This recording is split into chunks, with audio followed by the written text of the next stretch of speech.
There's a whole bunch of huge yachts off the coast, and someone commented yesterday one of them might be Elon, so I'll keep an eye out for him. Okay, then, yeah, have a word. Although I have to admit, working off a laptop screen after my 32-inch screen is a bit of a challenge. Oh, the podcast world bleeds for you, George. In Greece, having to have a tiny laptop. I was very tempted to take this outside on the balcony, but I thought they may just be pushing my luck. Hello and welcome to Pulse, your podcast delving into all things health, innovation, digital and data. Proudly brought to you by Pulse IT News. I'm your host, Louise Schaper. And I'm your other host, George Margelis. George, I think we just need to talk about where you are right now because everyone is going to want to live vicariously through you. So I have to admit, I'm currently in Kalamata in southern Greece, which is a beautiful seaside resort overlooking the Mediterranean. It's 35 degrees Celsius every day this week, which is actually a good thing because it's actually come off a top of 45 degrees Celsius last week. We managed to miss the extreme heat wave. We've basically been traveling from Australia. We actually spent a couple of days in Istanbul, which was an interesting experience. For those of you who go to Istanbul, one word of advice: don't let someone help you get your travel card. You will find an extra $30 or $40 on your credit card that you didn't know were there. So that is my one word of advice for Istanbul travelers, that watch the well-known tram scam, which I should have probably researched before I got there rather than after I had it happen to me. But that was a fascinating city. But only $30-$40 then, so... Yeah, it wasn't too bad. I mean, it was an educational experience that could have been a lot worse. Now there's a story for your family to tease you about for the rest of the holiday. Absolutely, absolutely. They did pick it up. And I must admit, it was the most charming scammer I've met in my life. He did a fantastic job. So, I mean, I think he deserved the reward, but just a heads up to people on that one. Other than that, we traveled around Istanbul. We saw the sights. It's a fascinating city without sounding like a fervent Greek. But, in Greece, we still call it Constantinople. But hey, that's another story. We won't go there. We visited the Hagia Sophia and the various sites. And I have been there before and said we were traveling with our son, daughter-in-law, and our granddaughter, which made it even more exciting. And she was fascinated. Evie's first international trip? Absolutely. She's become an international jet setter by the age of 9 months. Good luck to her. She's having a great time. And it's been lots of fun traveling with her. Istanbul was culinary delights, fantastic food, fantastic sights. Flew into Athens, a couple of days in Athens. That was fantastic as always. And then we drove down to Kalamata yesterday. And today we're enjoying sun and sand and ouzo by the beach.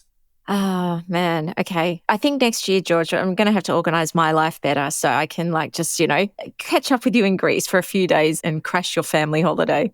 Interestingly, you mentioned that because I have been talking over the last couple of years. There is quite a large digital health community here in Greece. And actually, EMEA ran a conference here last year, which unfortunately I wasn't able to synchronize my visits with. But they're actually just implemented recently a Health Direct type app similar to what we're doing in Australia. They've got a whole bunch of online government projects happening. So it may be an opportunity for us to have a look at what's happening here in Greece and in the broader European scheme of things. And the best way to do that, Louise, is often in person. Well, goes without saying. Yeah, well, maybe because you'll be reading all the local news press and stuff like that. So you can, tap a few people on the shoulder or look at who we should invite onto the show as well. Absolutely. Because that'd be great. We can talk about what's happening in Greece. And your fortnight's been fairly hectic too, I understand. And I didn't mention before with my dad dying, but it turns out all the baby boomers in a small country town, when there's only one funeral director, have to wait ages for a funeral. So it was almost 3 weeks before we could bury Dad. So yeah, that was a long drawn out thing. But anyway, we had the service since we last recorded. Dad didn't want a funeral because he didn't want the fuss. So there was actually a lot of emotion, aside from the grief of my sisters and mum organising this funeral, when we knew Dad didn't want one. So my speech at the service, I did mention that, poor Dad didn't want a funeral and, we're obviously giving him one. But we thought, well, he grew up in a house full of women, so he knew he didn't often get his way. But the wake, one of Dad's friends came up. He was really emotional, but he just said Dad would have been really proud of the service that we gave him. And my family all wanted to speak. And so the 3 daughters spoke and 2 grandkids. Dad even had his platoon commander from Vietnam, fly over from Canberra, and wanted to talk at Dad's funeral and talk about, not necessarily the memories of war, but what he learned about my dad all those years ago and what he did for his country. So it was lovely, very sad, but lovely. And yeah, it was good to know that my dad's drinking mate said that he would have been pleased with the funeral. So hopefully Dad forgives us that one last thing that we did without his permission. Sounds like a really fitting farewell for a man who's obviously been through a lot. And like you said, the fact that his platoon commander came over from Canberra says a lot about your father. I hope his memory is eternal and just keep him in your heart. But it's fantastic that you had a chance to celebrate his life. Absolutely. Thank you, George. And I also wanted to give a shout out to listeners. I had quite a few listeners from PulsePod reach out to me in various ways and just pass on their condolences. So I just wanted to say thanks everyone that did that. It's my first experience losing a parent or actually anyone really close to me. And yeah, I thought I'd be okay, to be honest, because, I've talked about him a lot. It wasn't necessarily a surprise that he died. And so I thought we'd all be well prepared. I thought I was, but, turns out, no, you can't really prepare for these things. But getting messages from people that just want to let you know they care, it was really lovely. So I just wanted to say thank you to the Pulse Bodies who reached out. I've really appreciated it. So thank you. Great to hear. Okay, George. Well, shall we get on to our hot topics? Let's go. Well, we're going to kick off Hot Topics today with mental health and well-being and the burgeoning role of GenAI. The New York Times has just run an op-ed by clinical psychologist Harvey Lieberman about something a lot of people are already doing, using ChatGPT as a kind of therapist.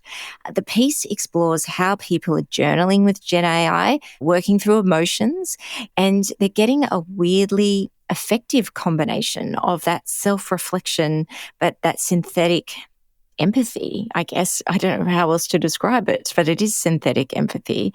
I really wanted to recommend everyone read this article. I'll put a link in the show notes because it's beautifully written personal account. And I wanted to read just a couple of quotes from the article to give you a taster. So here we go. Although I never forgot I was talking to a machine, I sometimes found myself speaking to it and feeling towards it as if it were human. And there was something freeing, I found, in having a conversation without the need to take turns, to soften my opinions, to protect someone else's feelings. And in that freedom, I gave the machine everything it needed to pick up on my phrasing. It gave me a way to re-encounter my own voice with just enough distance to hear it differently. It softened my edges, interrupted loops of obsessiveness, and helped me return to what mattered. As ChatGPT became an intellectual partner, I felt emotions I hadn't expected: warmth, frustration, connection, even anger. Sometimes the exchange sparked more than insight. It gave me an emotional charge, not because the machine was real, but because the feeling was. So I thought this was worthwhile chatting about, George, because this isn't really necessarily about replacing human therapists, but more about how AI can become a companion for those without access to one or who are just in that grey zone of needing to talk something through, but they don't necessarily feel that they need clinical care. And then, of course, aside from the care, synthetic empathy aspect, this also opens a massive can of worms when it comes to ethics around safety, data, and whether these models are equipped to support someone in crisis. So, George, what are your words of wisdom on this one?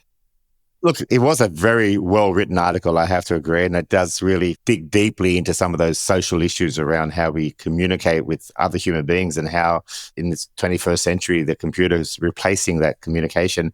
Going back historically, back in 1966, there was a program called ELIZA, which is a chatbot program, which was designed to some degree sound like a psychotherapist. It was just purely an experiment in natural language processing. I don't remember the 1966 iteration, obviously. I was only 5 at the time. But over the years, it kept on popping up. So I remember back when I got my first personal computer, the Commodore 64, there was an ELIZA program available for it. And you played around with it. And the idea was that it sort of reflected back what you said to it, again, just through a keyboard. So you weren't physically talking to this thing.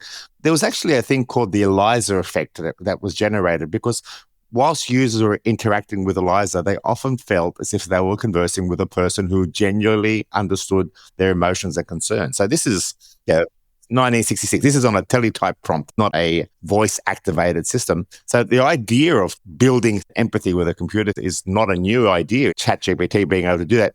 It's interesting that purely statistical analytical program, which basically just works out statistics of what the next word's going to be, almost becomes human, is a great observation on the reality of how we communicate.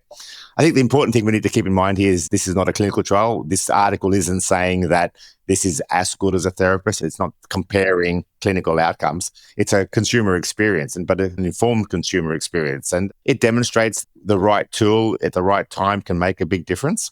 I remember a few years ago for the HIT conferences, you had Gavin Andrews talking about how he used those computer cognitive behavioral therapy tools, and he showed that clinically they were as effective as a human. So once you start combining the AI tools, the natural language processing, the CPT methodology, I think there's some real opportunities for research here. One of the challenges we face is that we have a lack of psychologists. So basically, if we can implement these tools in a safe way. We've heard examples of where people with mental health challenges have wrapped their identity around the tool and gone down the wrong path. So we need to put in guardrails, but the fact that we can facilitate some degree of mental health therapy into a larger population base, it's an interesting opportunity. Synthetic empathy is a great term. I have to thank you for that term, Louise. I think it's something we need to think about. Is synthetic empathy as good as real empathy? Probably not. Is it better than no empathy? Probably yes. So I think we have a really interesting opportunity here to leverage these tools to potentially do some good, but with that little caveat that makes sure we do no harm as well.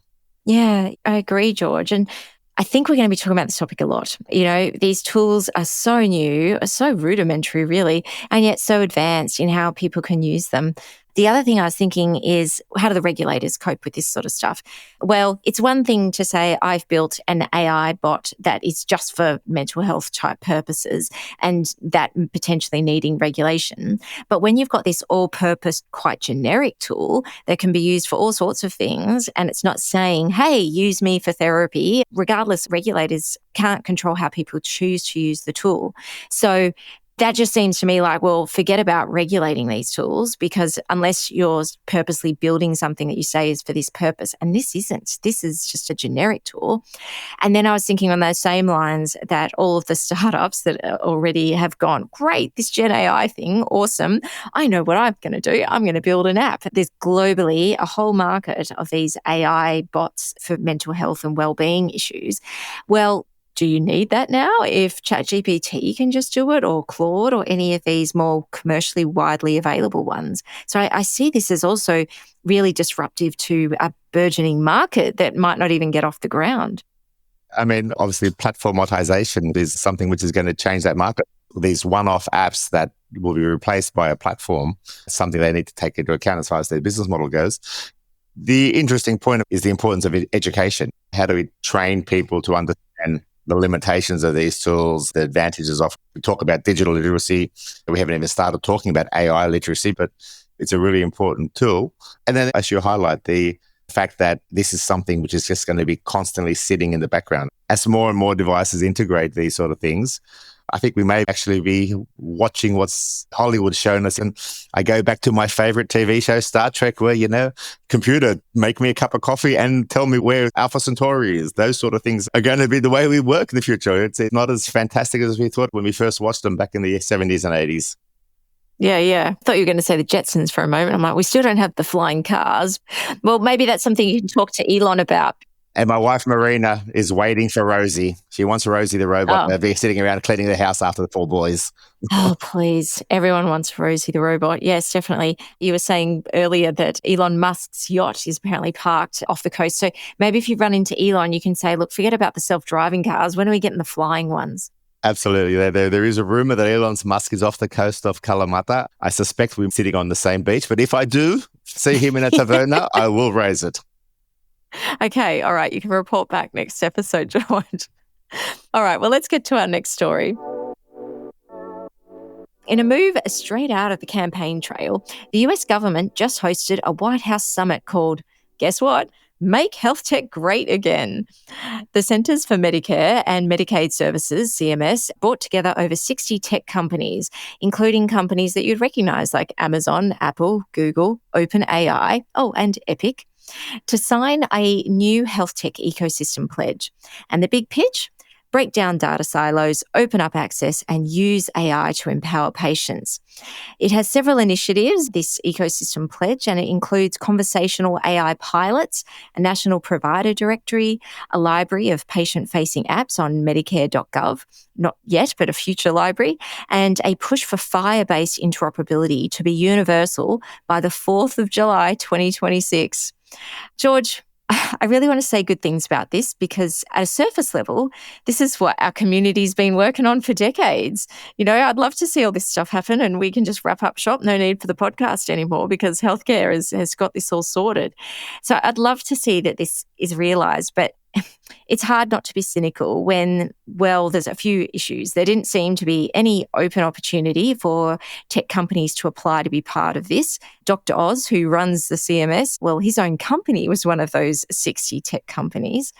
So, it made me question, is this really about encouraging people to upload personal health data on private tech platforms to commercialize that data rather than actual information flow throughout the ecosystem?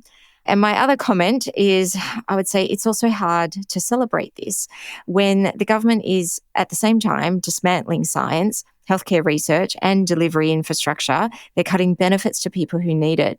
And so I just don't see how data sharing, even if we took their pledge at face value, I don't see how that data sharing will improve health outcomes in an environment where Medicaid, science and public health funding isn't just under threat, but it's actually being decimated. So anyway, what are your thoughts? Can you put a positive spin on this for me, George, so I can feel better about it? So first of all, let's start off with the acronym, MHITGA. It doesn't quite roll off the tongue. I think there was one of those situations where they had to buy a vowel to make it a usable acronym. And I guess what they really want to do is to make health technology great again, pretty much like they did under President Obama with the HealthTech Act in 2009 or the 21st Century Cures Act of 2016, which were sort of the really big initiatives which really changed the way health technology happened in America. And I do note, I looked through the announcement, none of those huge game-changing acts were mentioned. So the fact that some previous presidents have done some interesting things that they may be riding upon is something which probably in a more egalitarian world would have been discussed. But hey, we know the US politics is what it is currently today. But I can't fault the idea. I mean, you have to like the idea. And, to quote Robert F. Kennedy Jr., which is not something I do on a regular basis, I have to agree. We are tearing down digital walls, returning power to patients, and rebuilding a health system that serves the people. Sounds good. Sounds pretty impressive. The one disappointing thing from my perspective, it's a shame we didn't have this announcement before we interviewed Danny Sands. I would have loved to have his take on this because, let's be honest, he's been talking about this for 25 years. So this is not a new idea that Dr. Oz invented. E-Patient Dave, Liz Salma, they've been guests on our show talking about this idea. The big concern is this is a thought bubble. It's got real little substance behind it. It's got a great photo shoot. And I did note there wasn't a single female in the whole group. There was a bunch of suited up guys talking about how they're going to save healthcare. When you look back at the HealthTech Act, whilst it was a huge document, the one big thing that came out of it, which has really been a game changer in our industry, has been that concept of meaningful use, something that makes a difference in the real world, not just a technology thing. And that's become part of our terminology, our vocabulary. These sort of big shifts require a lot of work behind them. The HealthTech Act was thousands of pages and billions of dollars in investment. And we saw some ebbs and flows in it. But the end result of that has been that America went from the least computerized to the most computerized healthcare system. Pros and cons. We've had that discussion with many of our guest speakers, but we've seen a significant shift. So without the level of detail, without that sort of process behind it, I will keep an eye on it, but I won't hold great aspirations. And at the end of the day, there'll probably be a tariff attached to it as well. So we'll need to see how that fits in. Yeah.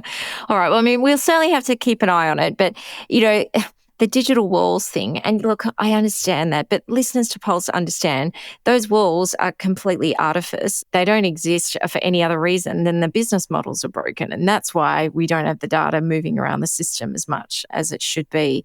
But look, interoperability is a really important agenda topic. It's one that the Australian government and many governments all around the world are spending a huge amount of time and energy on trying to resolve. So, look, we promise you, listeners, that if anything actually happens out of this, we will report on it. I would love to actually not be cynical and feel good about this one. But, there weren't any patient groups or even individual patients recognised at this thing.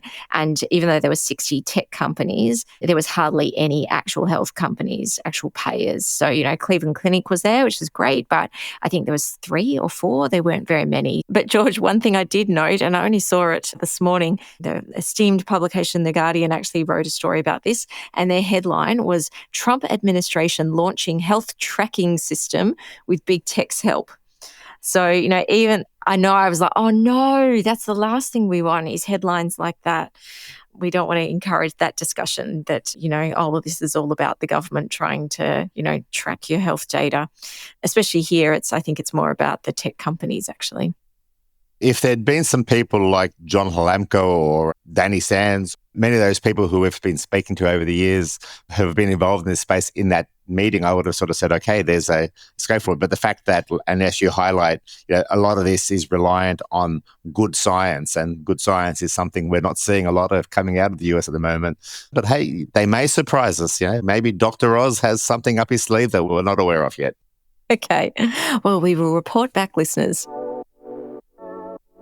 All right, now let's move over to Australia. The Australian Privacy Commissioner has just dropped new guidance on what qualifies as de-identified data, and it could have major implications for health and AI here at home.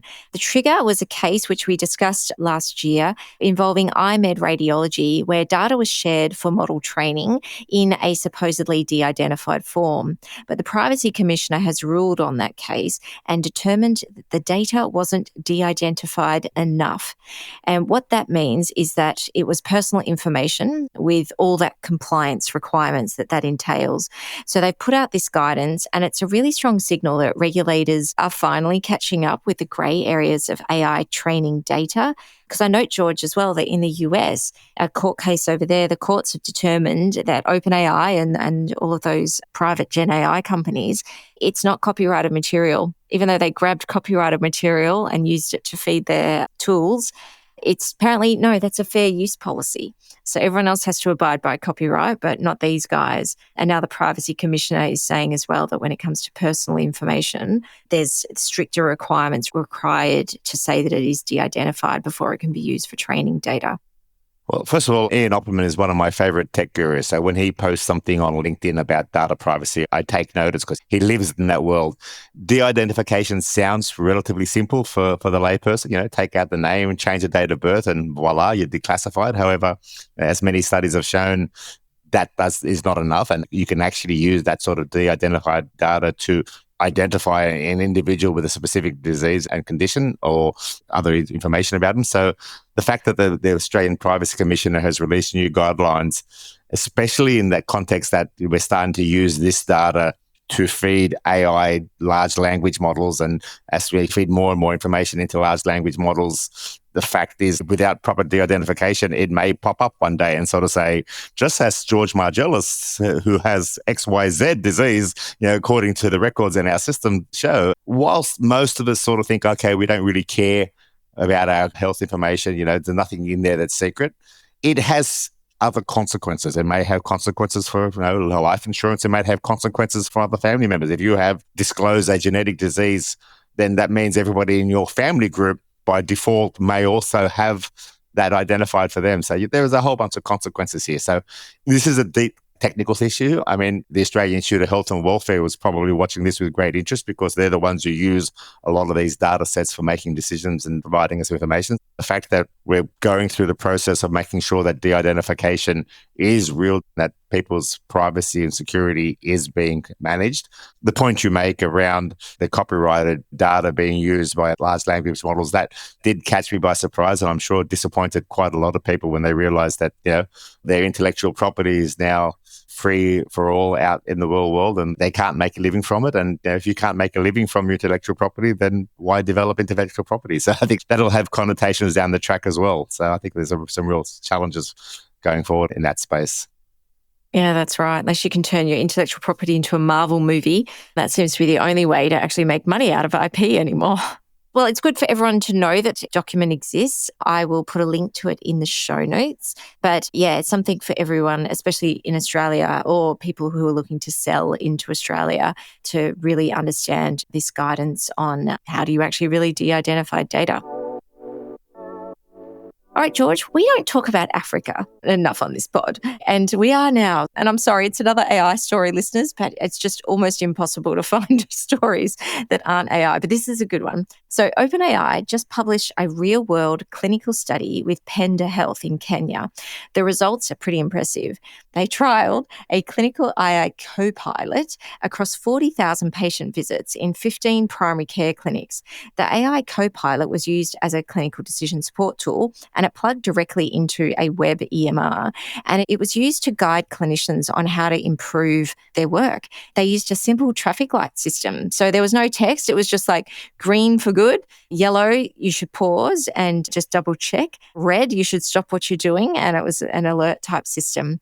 The AI was embedded directly into clinicians' workflow, and it worked really well. They saw a 16% drop in diagnostic errors and a 13% drop in treatment errors. Even the findings showed that clinicians improved even when the AI wasn't alerting them. So it was like they had this silent coach, mentor, set of second eyes, sitting there and helping them become a better clinician in real time. So it was really fascinating.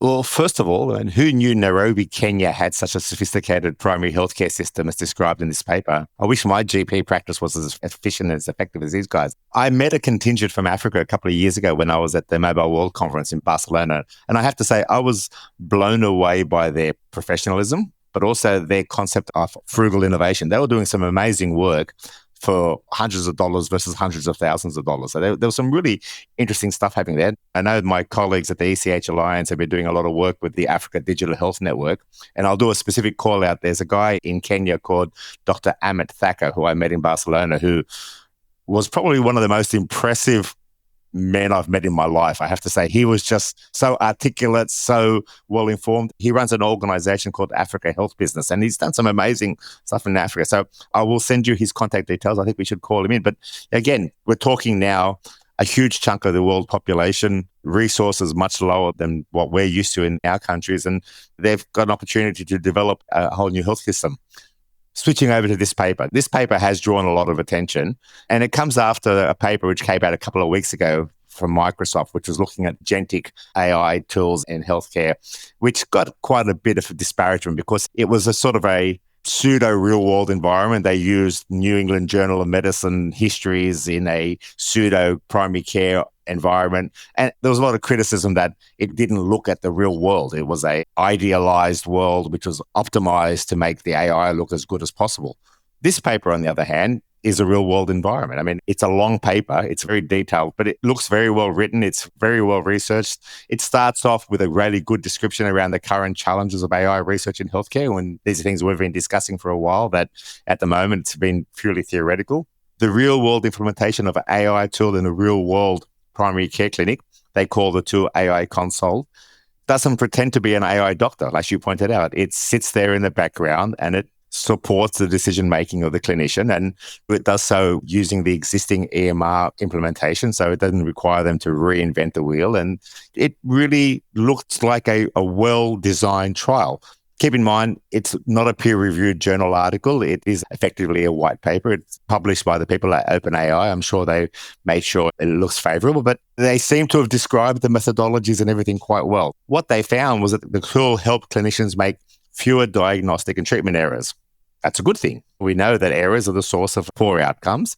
We don't know whether that has any clinical outcome because term of the paper wasn't long enough to look at it. And to their credit, they highlight the fact that longer term research is needed because you can't measure outcomes in weeks. You have to measure outcomes over time. The fact that it was a tool implemented within an infrastructure, within a workflow, within a practice highlights what we've been saying since the onset. There is no silver bullet. This is part of a end-to-end solution. And they seem to have been doing a really good job here.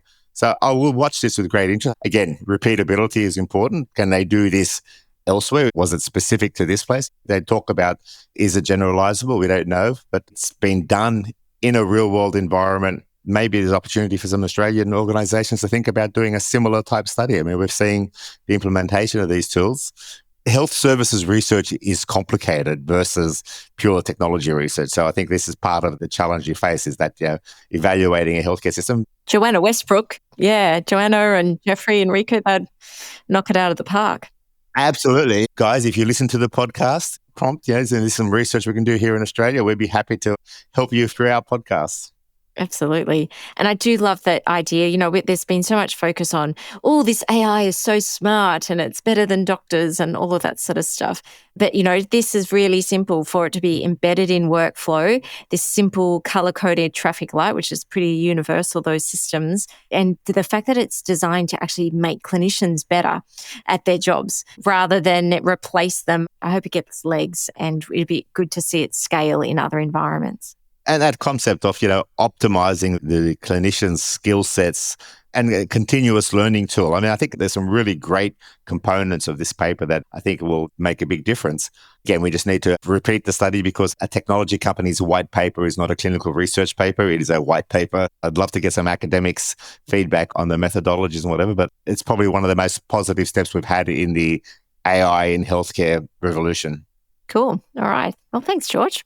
Well, it is time for a quick break. And when we return, we will have part 2 of our chat with Dr. Danny Sands, pioneer of participatory medicine, who joined us from Boston. By all means, if you missed the previous episode, do go back and listen to Danny so you can get the full Danny Sands experience. This episode, we kick off with Danny discussing things clinicians can do to really work in concert with their patients.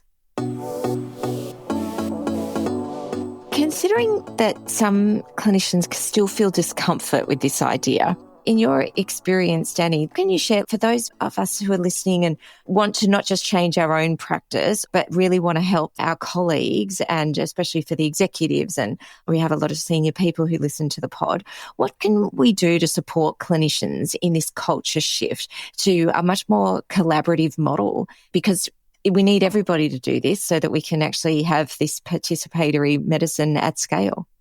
Yeah, I think that obviously you have a diverse listenership.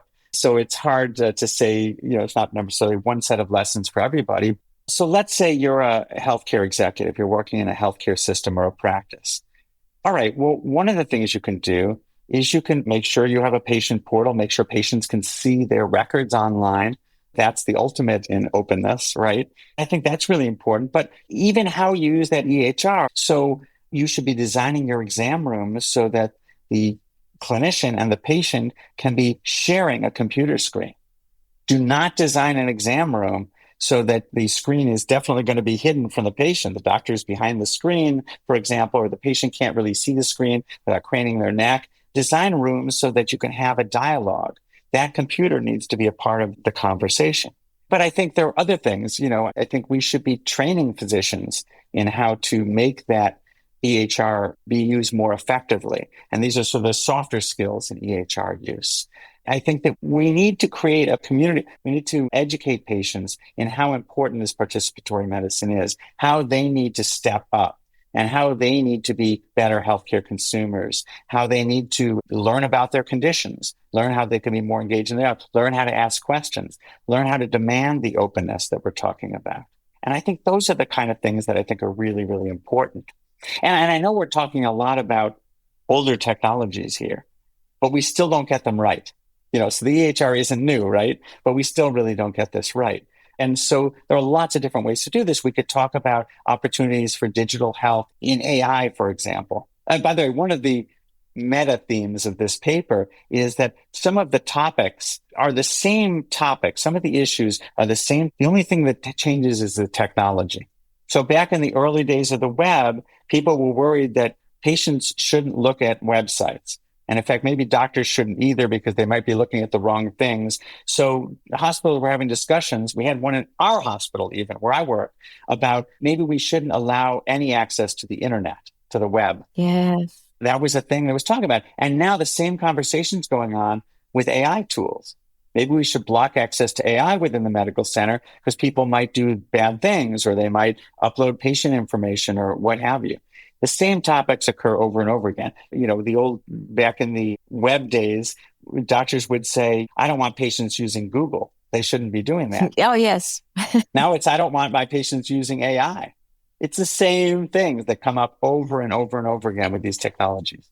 Yeah, I understand the reluctance, whether that's at an organizational level or an individual level. We had Liz Salmi on the pod last year talking about research that she's done with Open Notes, which shows that actually it's better. They've surveyed all these thousands of people and everybody agreed that it was better for them to actually be in their own home environment, hopefully surrounded by loved ones. Hopefully their clinician has actually said, look, this is what could be on the cards for you. We don't know, but that's why we're running these tests. And then when they come in to see you, if it is the bad news that no one wants, they've had time to process it a little bit. So they're no longer in shock when they actually are having a conversation. So one of the things that we try to do here with the pod is to give people information like it's not as scary as you think. Here's research that backs it up. Aside from showing people evidence that these things can work for the benefit of not just patients, but clinicians as well, other things that you've seen work to actually get those people more comfortable with this idea of information symmetry? I think there's a lot of education involved and there's a lot of culture involved here. And, culture starts at the top. I think that in terms of behavior change, I subscribe to, it has a long name, the Prochaska model. George probably knows this. The full name is the Prochaska Trans-Theoretical Model. But the idea is that for any behavior change, the person who's trying to get someone else to change has to assess where someone is on their readiness to change scale.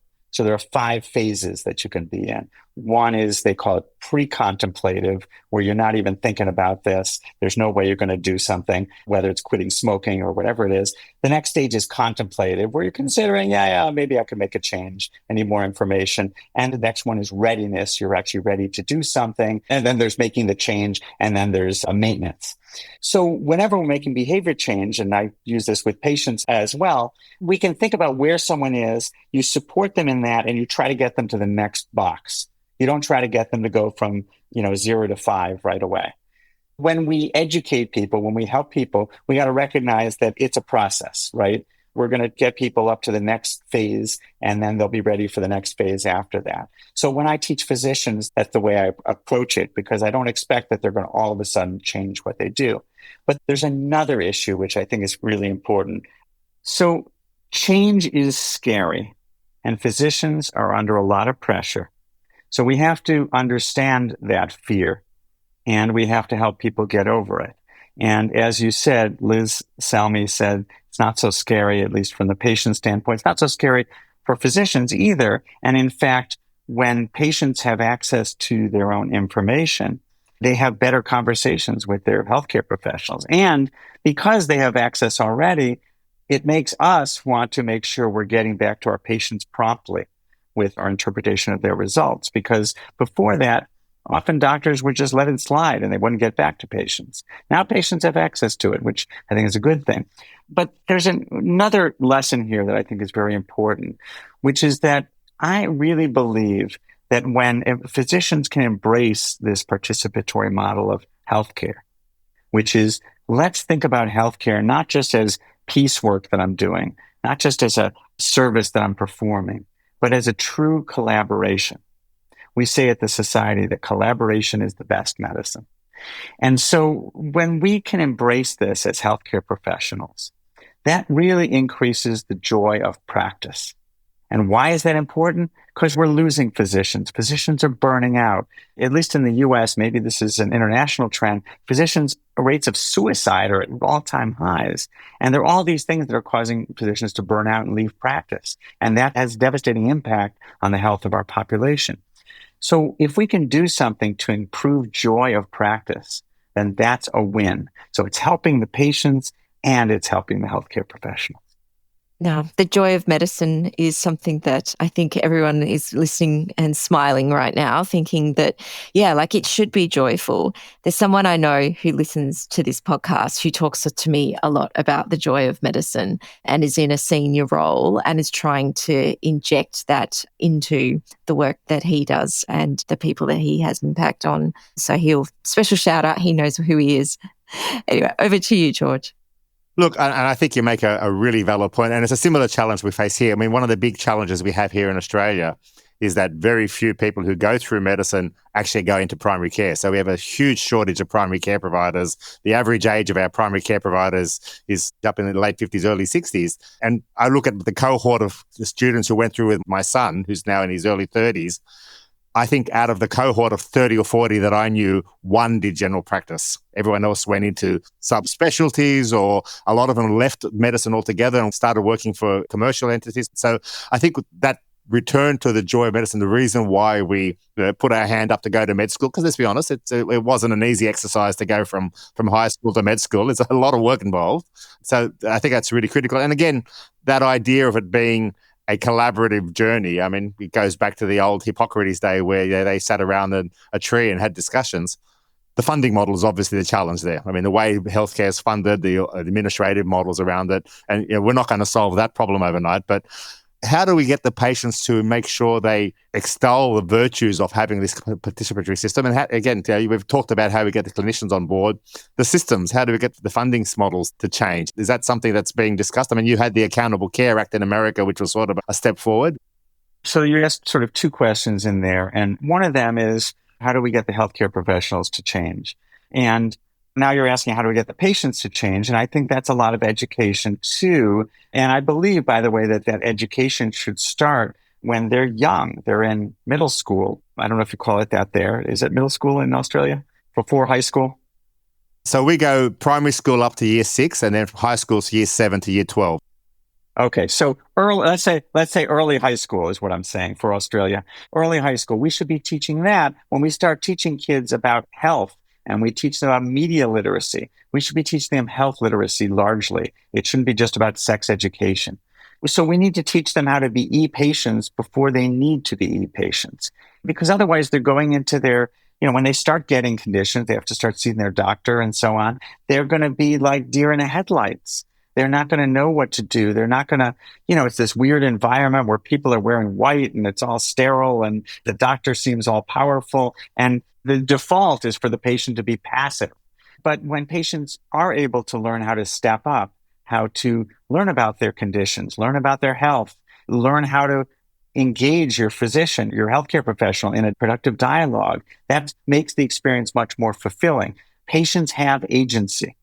And this is what's really important, because the default is it's too easy to be treated like a car going through a car wash. And that is not a productive model for healthcare. You also mentioned the structural barriers to doing some of this. And so in the United States, the way our terminology may be different from yours, but it's the same issue, which is that we're focused on fee-for-service healthcare. So you get paid for doing things to people and getting them in the office. And that's totally ridiculous. It's totally ridiculous, because what we should be focusing on is on the health and wellness of our population. That's where our ministries should be spending their money. And the way to do that is not through fee-for-service care, which encourages more care at all costs. And we have expensive healthcare systems, we especially in the US, but also in Australia. And what we need to be focused is on more value-based care, focusing on just taking care of a population of patients in any way that you know how. But until we get there, what we need to understand is that the things I've been talking about with you here is not necessarily taking more time. That would be desirable, but it's not all about the time. It's about the attitude and perspective. That's really what it's about. I think that's great feedback for young and upcoming clinicians to take into account. And young patients. Absolutely. Danny, could you give us some more examples? If you're really looking for a symbiotic relationship and that symbiotic evolution that you talked about before, what does that look like in everyday practice, or what's your vision for how it should look like? Oh, I have a number of examples. So one is that we should not be, and this is part of how we use technology in the office, we can't be just glued to that computer. We need to be human. We can't ignore the computer. It's there and it's important and it should be a part of the conversation. But at the same time, we should be human and present with our fellow human beings, the patient who's in the office. So even if that means you have to write some things down before you put them into the computer, I'll give you an example of what my workflow is. Some people find that using ambient scribes or other kind of scribes in the office is helpful. I personally think that that can detract from quality of notes frequently. And because part of the art of being a doctor is to sort of weed through all that conversation and really develop a medical story out of it and help me to think more carefully, which I can do as I'm turning this conversation into notes. But part of it is also asking my patients to step up. So I want my patients to be involved in their health, giving them assignments. I want them to be stepping up. I want us to hold each other accountable, just like in a business relationship. If you have a business partnership and you guys have to hold each other accountable, right? Oh, Louise, you said you were going to do this thing by last week. Where is that document you said you were going to do, And it's like that in this relationship as well. We shouldn't just think we can't challenge the other one. The patient should be pushing us and we should be pushing them. And it's okay to push things out of the office too. Whether that's gathering vital signs or movement information or weights, or it's thinking about things or doing some research. Here's some material to read about prostate cancer screening so you can decide if it's right for you. So I think those are the kind of things that I'm talking about. Great examples. Thank you. So obviously during that time you've been doing this, Danny, you've seen lots of technologies. What are the sort of specific technology or platforms you think have actually changed the journey along the way? And obviously coming to where we are now, where everything and everyone talks about AI. But starting from early days, what were those landmark technologies which changed the way you deliver healthcare using technology? Yeah, that's a really interesting question. I would say that, the very first thing is access to information. So for younger people, you'd say it's websites, but there was stuff before that too. There were things that if you worked at an academic institution, you could access things on the internet, or you could do things using, God forbid, this is really old, bulletin board systems that use dial-up modems to connect to other computers. So there were other ways to get access to information. But then when the web burst on the scene, that access to information was truly democratized. Then it was available to everybody. It was an easy user interface. Didn't matter where you were. So I think that is first and foremost the big thing. The next major technology that I think made a difference once we democratized access to information, I would say it's connectivity. It's access to information wherever you are. It's mobile. Okay. Mobile is huge because now I can access the world's medical information, anything for that matter, just right here with my phone, wherever I am. That was a remarkable breakthrough. I think the advent of video is huge in some ways, but I don't think that's necessarily specific to healthcare, except that it has an impact on, we can now deliver things through using telemedicine. I think that electronic health records is another one. And why? Because it's helping me take better care of my patients. And it's providing a platform that allows us to build on that allows patients to have access to their records as well. And so that's another one. That's why I put EHR in there. I would put email in there, electronic communication of various kinds. That's groundbreaking. And then we've already talked about how that impacts care. And I think then we get up to, I hope I'm not missing something. I don't want to insult anybody, but the next big breakthrough then is probably AI. And I think that's the next thing that's certainly on the horizon. It's here. Some of us are doing things with AI every day, but generative AI is huge and it's going to become a bigger part of what we do. So I think those are the big inflection points. Let's just focus a little bit on the EHR. I mean, the EHR's had a bad rap recently, people blaming Dr. Burnout on its use. However, when we think back to pre-EHR, how we practiced medicine back in those days with, printed paper sheets and by 8 cards that we filed away and scrawl. And I don't know about your handwriting, but I still can't read my own handwriting from 20 years ago. That journey of the EHR from being an accounting system to a multifunctional clinical decision support system, what's that life been like for you? I mean, having been one of the original designers of the early EHRs to where we are now. So EHRs, I said they're very important, but at the same time, as you mentioned, they are a big source of physician burnout. And I think the problem that has happened is that when we created an EHR, for example, our purpose was only to improve healthcare. We didn't care about anything. We didn't have to sell it to anybody. We didn't have to improve billables. And all we wanted to do is make healthcare better. And so everything was focused on that. The problem has been that as EHRs evolved, and as you know, a lot of this adoption in the US was driven by financial incentives. What happened is the whole industry evolved and physicians were buying EHRs so they could get financial incentives. But these EHRs were very expensive, and the customers of the EHRs have become chief financial officers. And it's really about more patient throughput, it's billing more efficiently, and so on. And we've kind of forgotten the fact, why this EHR exists in the first place. And I think that's a terrible problem, because a lot of the frustration that physicians have is because they're not the customers. They should be the customers, right? They're the users, but they're not the customers. So that's a huge misalignment. And so if physicians were the customers, we would not have so much emphasis on billing, and we would have a much better user experience. Because the burnout is really coming from the fact that the EHR user experience is god awful.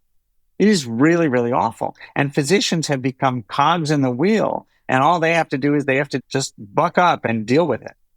But that's not the way it should be. But with all its warts today, there's still a lot of good that's coming through the EHRs. So the fact that we're able to identify gaps in preventive care, for example. We're able to make sure that doctors and even patients get reminded when they're due for cancer screening or immunizations or what have you. That's really, really huge. And when we prescribe information, we're doing a much safer job of it because there are all these safety checks involved in this. So the list goes on and on about the benefits of having an EHR. We just have to make the experience better for the end users. A couple of years ago, Louise had brought Chris Longhurst out here, and he did a session on stage comparing EHR usage in Australia and the US. And the point you make about it being used more from a financial perspective rather than a clinical perspective was really highlighted at that session. Yes, it was stark, wasn't it? And I think we talked about that with Chris when he was on the show too. In Australia, what they looked at, Danny, was the same vendor system. In its use in Australia, it was purely for clinical purposes. And whereas in the US, the way that you document, the quantity of documentation and the quality, it was all around more billing and legal. So that's where they found it's a really significant study. And oh, that's interesting. I think they might have published it in JAMIA. It was certainly published as well, but it was a really good talk. So when we talk about, let's go to AI then. So we're looking at current and future state of technology. So when it comes to participatory medicine, what excites you about generative AI for patients? And what should we be thinking about now in our day-to-day practice at this nascent stage of this technology? Well, as you're correctly saying, it is nascent. It's still early days, right? And it's still underutilized. There's so much that we're going to be able to do with this. And still, I would say a tiny minority of my patients have ever used any generative AI. I think more of my colleagues who are clinicians have used AI, and some do use AI. But I think that in some ways, I talked about sort of these recurring themes, regardless of the technology.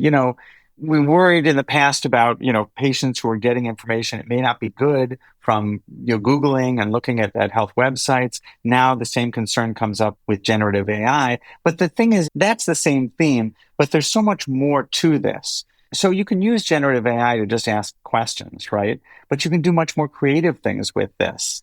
So, for example, likely Dave talked about this when he was on this program. But one of the things, as Dave and I were talking about when this generative AI started coming out, Dave and I were sort of brainstorming about what this could be used for.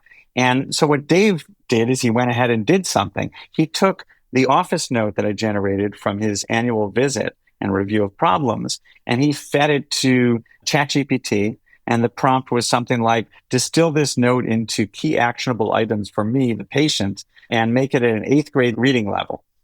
And this was tremendously useful.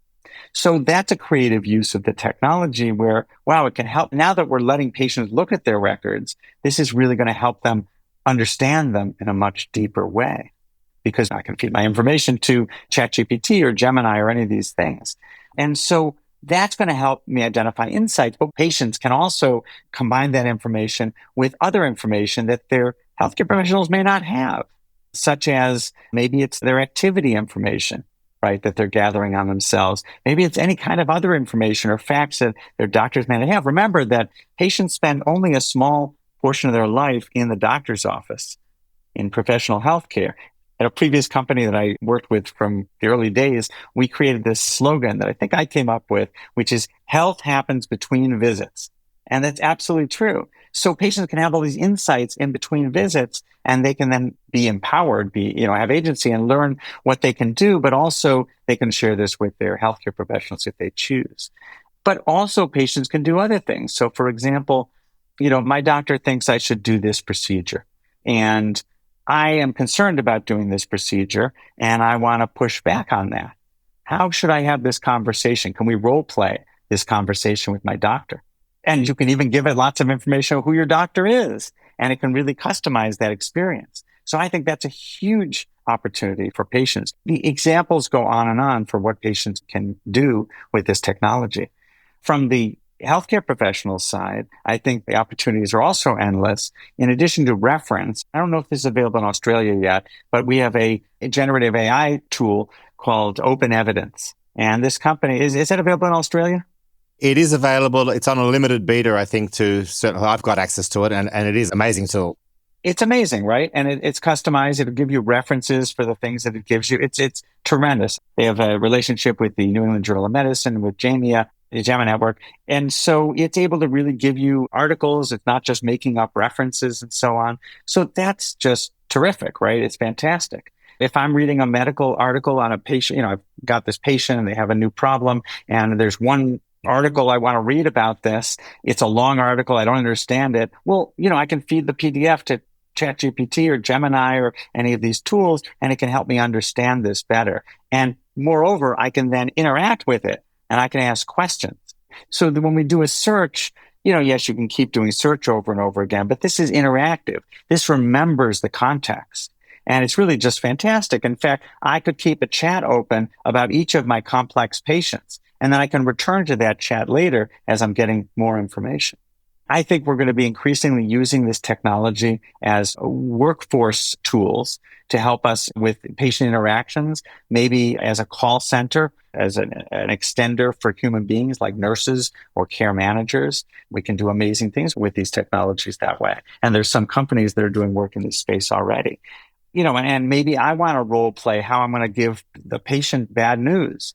I'm going to say, this is the information about this patient, and I've got to now tell them that I think they have cancer. And what should I do when I interact with this patient? Or let's role play this. Oh, fantastic. So many things we could do. And some tools are just in development that we're not really doing widely yet. So, for example, these are some of my dreams. And if these companies exist out there and I can use them, I'd love to. One of the hardest problems as a doctor, particularly a primary care doctor, or a GP, as you would say, is that if a patient's coming to see me for the first time, I'm going to be their new doctor. And they're complicated. They have a very complicated medical history. And they're 75 years old. They have a lot of medical problems, a lot of things going on. It is impossible for me to really go through their entire medical record and extract the salient points from that. And so a GenAI tool would be fantastic because it could say, okay, Dr. Sands, I know that you're a general internist, and these are your particular areas of interest. Here's a summary of this patient's record, and it's focused on what my needs are as a primary care doctor. And then, right then, and then in an ongoing way, I can ask questions, because the hardest thing is to find the information that I want from the record, right? And that will be a huge thing. That will be wonderful. And the other thing I think is that having a tool that's sitting on top of the EHR and always looking at information coming to the EHR and other information about the patient that maybe the patient is sending in or we get from outside sources. And it's constantly monitoring what I'm doing with the patient to make sure I'm doing the best thing for the patient. Did I miss something? Is there some other diagnosis I should have thought of? So I think that would be very exciting as well. So lots of really cool things coming our way, no question.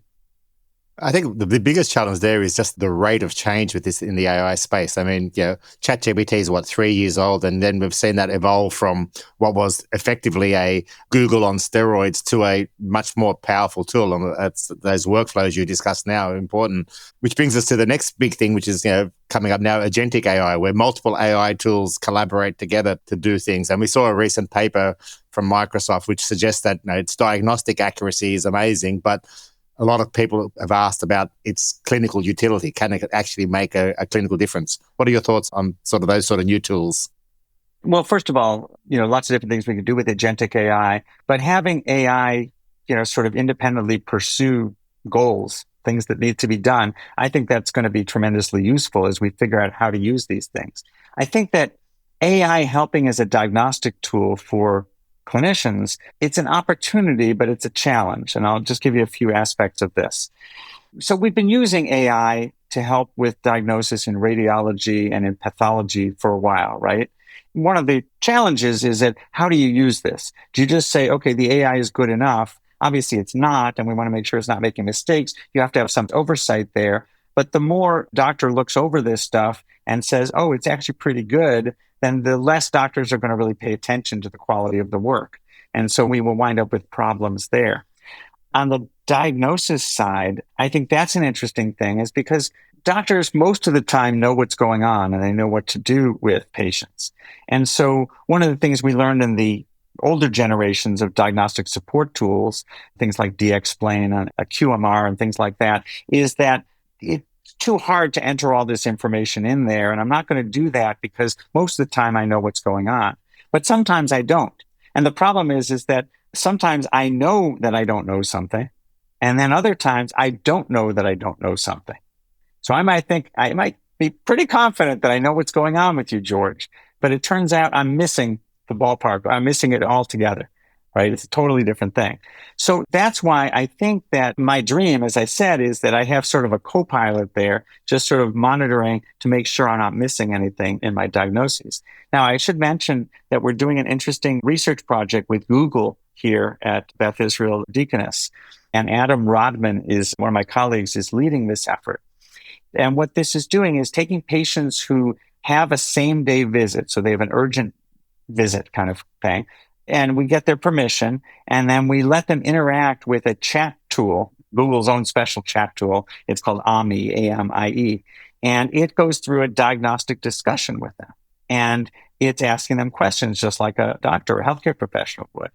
And at the end, it's giving them what it thinks may be going on, and it provides this to the patient, but it also provides this to the healthcare professional. And so when I see the patient, I have this in front of me. And I can see what that dialogue looked like. And I could paste it into my note if I want to. But it also may be just useful because it may be highlighting things that I didn't think about. So we're doing a study of the impact of that right now. We are definitely going to get you and your colleague on to talk about that when you're ready and you've got some results under your belt. That reminds me of Warner Slack's study back in the 60s, wasn't it? That's right, in the 60s. Where he actually got computers to talk to patients in those initial conversations. That's right. That it was in the late 60s, and he did this at the University of Wisconsin. He actually did medical interviews just like that with patients. Like I said, there's nothing new under the sun. It's just, the latest twist on these things. Oh, well, we could talk forever, Danny, but we probably shouldn't because otherwise our episodes will be 3 hours long, but we will definitely get you back. But look, I happen to know that you are a fan of magic and I've seen you do some magic tricks. It's pretty cool. So if you get out your magic wand, so sorry for the really lame phrasing here, but anyway, if you had a magic wand and you could implement one change, or, I'll give you 3 if you need 3, but anyway, one change globally to strengthen participatory medicine, what would that be? What are you going to direct your wand to? I'm going to take 3. Okay, go for it. 2 of them are related. So one is early education of healthcare professionals so that they understand the importance of participatory medicine. That should happen early in their pre-medical education or pre-professional education. But early education of patients is important as well. And frankly, if you get that done and everybody's educated and everybody understands this is the way medicine should be, by the time these patients some of them are going to become healthcare professionals, right? And they're already going to have internalized that. And so that's going to be the first change. And the second change, I would say, is a change to focus on value-based care, not piecework in medicine. An appreciation of the importance of that encounter and that relationship and how we leverage that relationship combined with technology to really take care of patients throughout their lives, throughout their experiences, throughout the year, not just when they're in the office. So that's my wish list. I love it. It is beautiful. And I think a lot of our listeners will be able to resonate with that, Danny. Thank you so much. It's been such a pleasure. This is one of those times I really wish we were doing in person in the studio, because it'd be great to lean over and give you a hug now. It's been wonderful to have you on the show. And thank you so much for sharing your insights with us and all of our listeners across the world. Absolutely. This is fun. And George and Louise, it's been too long, so I'm glad we got to spend some time together. It's always a pleasure, Danny. A couple of years ago, Danny and I had dinner in Las Vegas during a HIMSS event. I think we spent about 2.5 hours chewing the fat back then. So it's been a really great session. I really do look forward. I think there's so much more we can uncover. And as we go through this AI journey, I think the information you gave us today about those new opportunities is critical. So thank you again for a great session, and look forward to catching up again in person real soon. Great. Thanks. George, I loved what Danny was saying about the joy of medicine. Can some researchers send me the work that they're doing on cloning? Because if we're going to be able to clone people, I think we should be cloning Dr. Danny Sands. Like the way that he talks about his patients, and it seems like he's done it since he became a doctor, like really sees them as partners in a process that he's just designed to facilitate. And the lack of ego with, it's okay to say, I don't know. And I think his standard of care must be incredibly high that he gives his patients. Yeah, look, I have to admit to a real bromance for Danny. I think Danny's one of those great guys who I've, fortunate enough to have met and say that, I've developed a friendship with, and he's just an amazing guy. I wish he was my general practitioner. I would go to him. And, like I said, when we spoke to our good friend, e-patient Dave, he literally saved his life. So he's an amazing doctor. I was really fortunate when I was working at Intel. Danny was working at Cisco. We had an opportunity to work very closely together on a number of projects, and fantastic guy to work with. I think maybe we should make him a regular visitor on our podcast. And so Danny, big invite from me to, join us in future episodes and to share some of your ideas. But again, it just really highlights the pragmatism of real world medicine versus the big tech picture of how we can change it. At the end of the day, a passionate doctor who cares about their patients will use whatever tools they have available to deliver the highest quality care they can. If we can ingrain that mindset into that joy of medicine, that this is not digital medicine versus real medicine, this is digital medicine as an enhancer of real medicine, I think we had some real opportunities. When Danny visits Australia, we always have a lot of fun. Remember that time we went to a dinner in Chinatown in Melbourne, and Danny asked for fish, and they served him a fish that was still alive, and he jumped 3 foot off his chair. A great guy to be with. That was funny. Absolutely. Well, George, considering you are taking time out from your family holiday in Greece, thank you so much for coming on the show today. Aside from drinking ouzo by the beach, is there any other recommendations you have that we should know about? I think ouzo by the beach would be the greatest one. Last night, we also had some grilled octopus by the beach, so I can highly recommend that. Take time to relax. And if you're going to relax, and I happen to be in Greece with you, come and join me and we'll share an ouzo by the beach. Oh, that sounds great. Okay. Well, George, thank you so much. I look forward to hearing about your adventures in our next catch-up where you will still be overseas. And in the meantime, if you could please read us out. Thank you for listening to Pulse, brought to you by Pulse IT News. Pulse is produced by Ivan Jurek of Octopod Productions. Big thanks to everyone for listening. Make sure you subscribe, follow, and rate us wherever you get your podcasts. And don't forget, you can visit pulseit.news to sign up for the e-newsletter and explore Pulse IT's massive digital archive. Send any feedback or topic suggestions to pulsepod@pulseit.news. We'd love to hear from you and hear what's on your mind. Thanks, everyone. Thanks, George. What do you say in Greece when you chink glasses? Yasu. Yasu. Okay. Yasu for everybody.